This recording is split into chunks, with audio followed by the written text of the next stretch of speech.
Колеги, владата треба да си го повлече овој кандидат, бидејќи не исполнува услови. Димитар Ковачевски треба да го повлече овој предлог на кандидат за член на регулаторна комисија за домување, заради тоа што како Димитар Ковачевски, што не исполнува услови да биде премиер на оваа држава, така и господинот Љупчо Довичински не исполнува услови. Колеги, најнапред сакам да ве запознам со една стандардизација што постои за прифаќање и признавање на сертификати за познавање на јазик. Денес познатиот сертификат Lingua Skills или порано познат како булац се полагал и истиот има рок на траење од 2 години. Кандидатот кој е денес пред нас не го исполнува условот за познавање на англиски јазик, заради тоа што неговиот сертификат е издаден во 2017 година со едвај освоени 63 бода. Со самото тоа, овој сертификат што има важност од 2 години, кандидатот не го исполнува условот. Но јас вам ли да ви кажувам, кога вие овде ги поминувате кандидати, како што е Светлана Жупановска, следна точка имаме многу што да кажеме.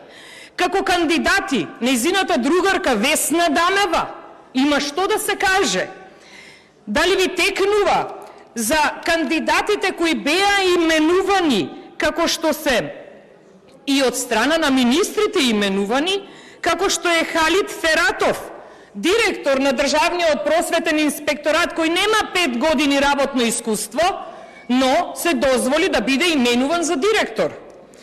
Исто така, неетички е министерот за информатичко општество и администрација да го именува својот зет да биде шеф на кабинет, но вие го дозволувате како власт сето тоа. Или пак еден многу интересен пример кој исто така го дозволувате е директорот на Биро за метрологија Авдул Селам Селами. Сега се прашувам дали директоров на Бирото за метрологија научи на која институција е директор.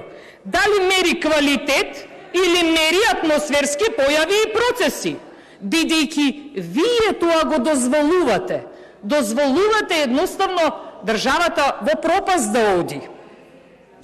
Зошто колегите пред мене зборуваа светот останува на младите? Но, знаете како? Македонија останува на старите. Тоа е вашиот стил на работење. Колеги, е овој повозрасен човек, кој е кандидат за директор, во неговите последни 2 години од работниот век, успеал во еден ден да собере многу документи на кои на просечен македонски граѓанин ќе му треба повеќе од една недела. Именно, овој кандидат, кој не треба да биде кандидат, бидејќи не исполнува услови, извадил и успеал во исти ден да извади државјанство на Република Македонија, да извади документ од Агенција за вработување, да извади документ од Фонд за пензиско во Виница, да успее да стигне во Кочани истиот ден, да извади документ од Основен суд Кочани за казнена евиденција и во истиот ден успел да извади потврда од Централен регистар во Скопје. Па ставете го премиер да ви биде. Овој што го имате е неспособен, ставете ги ваквите кандидати. Може образот ќе ви го обелат. Кандидатот не ги исполнува условите, како и многумина ваши кандидати кои овде ги предлагате, но крајот и целта се гледа. А сето тоа ќе биде казнето од страна на народот спрема вас. Благодарам.